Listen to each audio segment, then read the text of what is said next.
Holy crap, it's Halloween. Indeed. Okay, everything's locked up and ready. Porch lights off, so we shouldn't expect any trick-or-treaters tonight, so if anything rings, just ignore it. Okay, thanks David. So, where you off again? Costume party. Company wants to celebrate the success of Ruby Volume 4's release, so we're all dressed up as characters from it. Yep. So yeah, we'll be back later tonight. Okay, you two look great by the way. Thanks. Well, wait. What about the review? I uploaded it a while ago, so it'll be posted at a certain time tonight for them to watch. Until then, you do have a good evening. Happy Halloween, you two. Huh. Roman and Cinder cosplays. Interesting. Wonder why they didn't choose Nora and Liren's new designs, though. So, we got the place to ourselves for a few hours. Wanna watch a movie marathon? Yeah, sure. Arceus and the Jewel of Life. Final film in the quote-unquote Diamond and Pearl trilogy. This film was also split down the middle by the fans when it was first released in 2009. Some liked it, others hated it. As for me, well, this is another film that I never saw as a kid, and only saw thanks to my girlfriend when we watched it together for a movie night. So now that I've seen the film again, what do I think of it? Let's find out. After a World of Pokemon recap, we get introduced to the deity of Pokemon, Arceus, who is currently inside of his own dimension. Yes, folks, this is the deity of all Pokemon, the one who created everything. Needless to say, he's a pretty big deal, so there's no way they can screw him up. Anyways, inside of this dimension, Arceus is currently asleep. But after getting some flashbacks to events thousands of years ago where he was betrayed, he awakens from his slumber and goes apeshit. After thousands of years I've freed my slumber. It's time to bring humanity to justice. Kevin, Arceus has escaped. It's time to make our appearance known in these movies. But speaking of humanity, we then cut over to Ash's group, who are on their way to Machina Town before deciding to take a break and relax in the river. After a weird watermelon scene, we get introduced to two characters to challenge them to a battle, and then cue opening montage. And to my surprise again, it's the theme from the current season of the anime. And to be honest, I like it. Lyrics are good, the melody's kind of fitting for the tone of the movie, it has that energy to keep the listener interested, it's a pretty good choice. So after the battle, Ash's group continues their journey towards Machina Town when Arceus decides to attack by opening up distortions all over the place and ruining the environment around them to try and kill the humans. So after that happens, two new characters show up and try and stop the distortion. Okay, I take that back, only one of them tries to stop the distortion, the other guy does jack shit. This is Sheena, a descendant of Deimos. As for the other guy, well, he does nothing in this movie, so I'm not even going to bother saying his name. So Sheena shows up and uses some mysterious power to summon Dialga from his dimension to stop the distortion, and succeeds. But after that, Giratina shows up and tries to attack Dialga again, until Ash reminds him of the last movie and he's like, okay. Sheena then uses her powers, which allows her to communicate with the Pokemon and connect with their heart, to make Giratina understand that Dialga has been misunderstood and stop fighting him, and he returns to his dimension. Then Palkia shows up, and Sheena manages to stop the conflict between those two deities as well. Convenient. So after all that shit is resolved, Sheena explains to Ash's group that she saw the return of Alamos Town, the incident with Zero, etc., and then tells them that all the crap that happened in movie 10 where Dialga and Palkia met, which led to Darkrai's death, which led to the near collapse of Alamos Town, which led to the distortion in the distortion world, which led to Zero's plan, which led to that movie, was all caused by Arceus, creating distortions which allowed Dialga and Palkia's dimensions to intersect with each other. What an asshole! Speaking of assholes, it's by this point that Arceus completely awakens and begins to head off to the human world.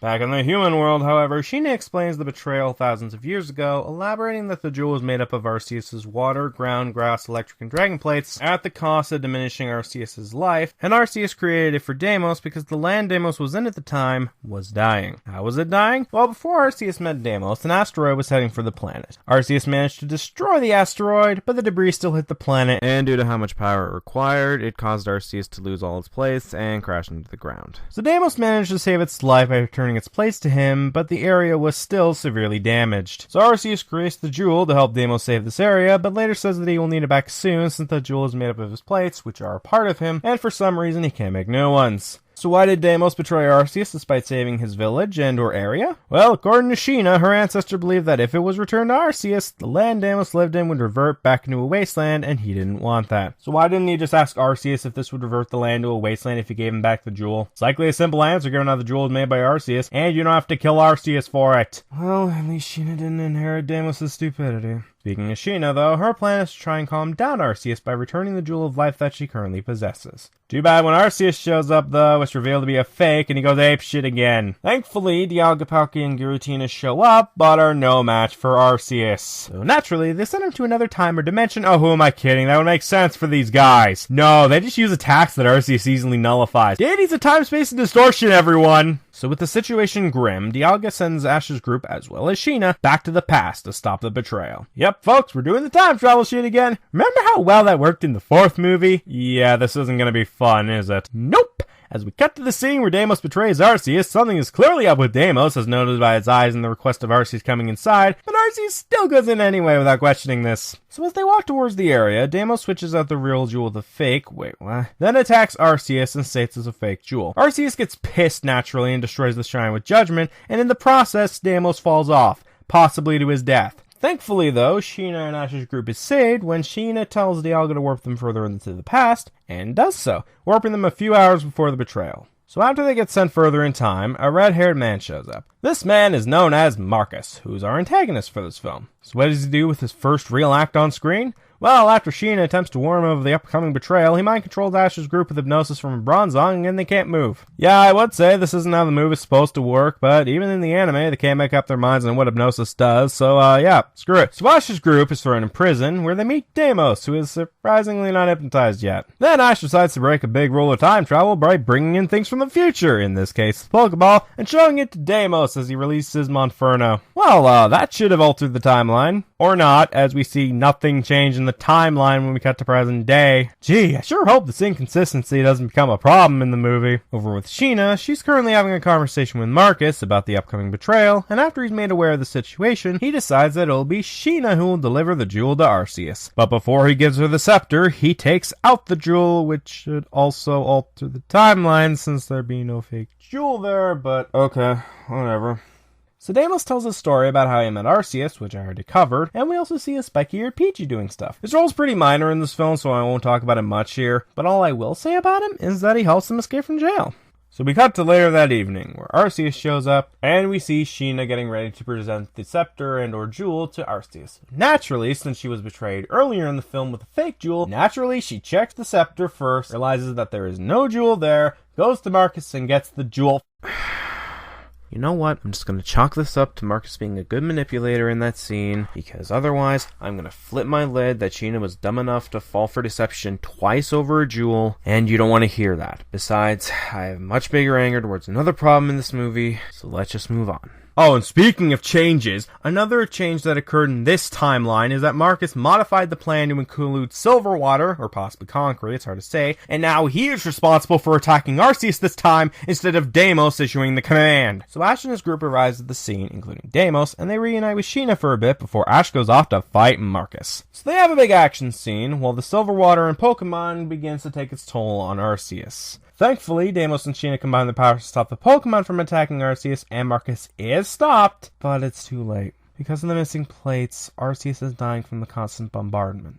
And as Marcus explains, if Arceus dies, the future that Ash and his friends came from will cease to exist, meaning that they will no longer exist. Hold up! Wait a freaking minute! If Arceus dies, erasing their future and or erasing the reason to go back into the past, wouldn't changing the events of the past, including the betrayal, also erase that future? Meaning that even if they succeeded, they would still be erased? Okay, this is my biggest problem with these time travel storylines in not only this movie, but most time travel stories that do not handle multiverse theories. Problem being, if they go back in time to change the past, the future where they exist, as well as the problem that caused them to go back in time in the first place, would no longer exist, giving them no reason to go back in time. Now, the reason why I feel this time travel concept works better in a story with multiverse theory applied is because the person who's traveling back in time to change an event exists in another dimension, meaning that even if they make the change in one dimension, their own dimension is unaffected, meaning that the problem that caused them to go back in time in the first place would still be there.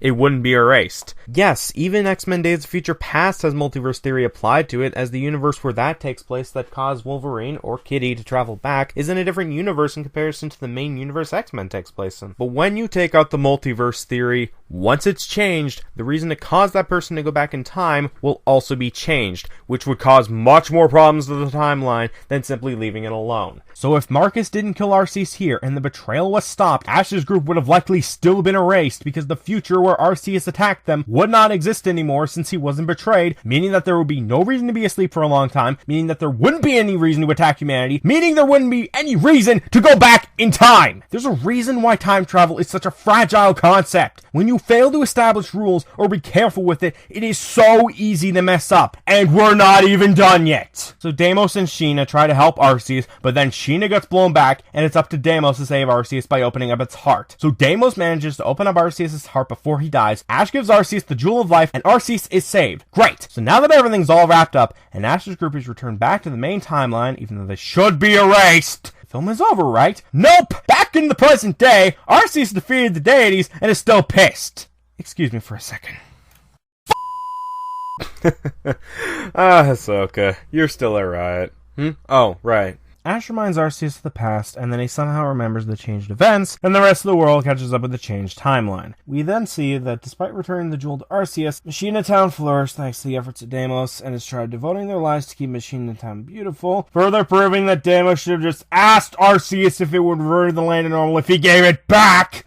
And everything is all good. The end. Roll credits. So what did I think of the story? Well, I think it was okay. I like how they tied the previous two films together, even if Palkia and Giratina are shoved to the side once our heroes go back in time. I like the backstory with Arceus and Deimos before the betrayal. My biggest problem with the story, frankly, is the time travel elements. However, since most of the movie is set in the past and centered around the concept of past actions affecting the future, sometimes the film can't even make up its mind of what events in the past changed, but whatever the fuck. The story takes a massive hit because of that. It's still an okay story, and if you can ignore the time travel elements, you'll likely either enjoy the story or find it okay like I did. As for the characters, they're a mixed bag for me. Kevin, the person who was with Sheena earlier in the film, was a fucking waste in this movie. He didn't do much, and he was pretty much forgotten about it once they went back in time. Team Rocket was wasted again, as they didn't do much, and I didn't get a laugh at their antics. Sheena was okay, and despite not being successful a lot with it, I did like the power Sheena displayed. I thought it was a pretty neat concept for this film. As for Ash's group, they were passable in this movie, didn't really hate them that much in this movie, and I liked that they got to do something in the climax, and it wasn't just Ash who saved the day.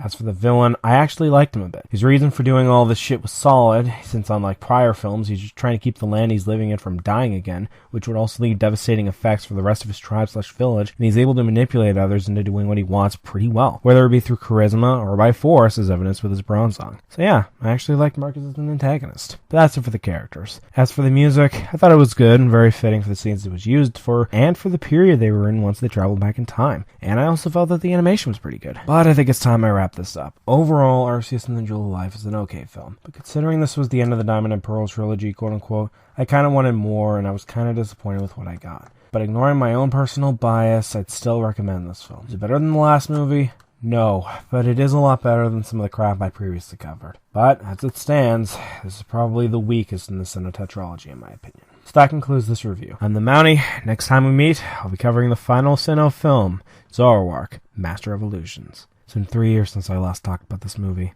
and now I have the chance to give it a proper review. Is it as bad as I originally stated? Is it worse? Well, I guess I'll find out soon enough. Thank you all for watching, and have a great day.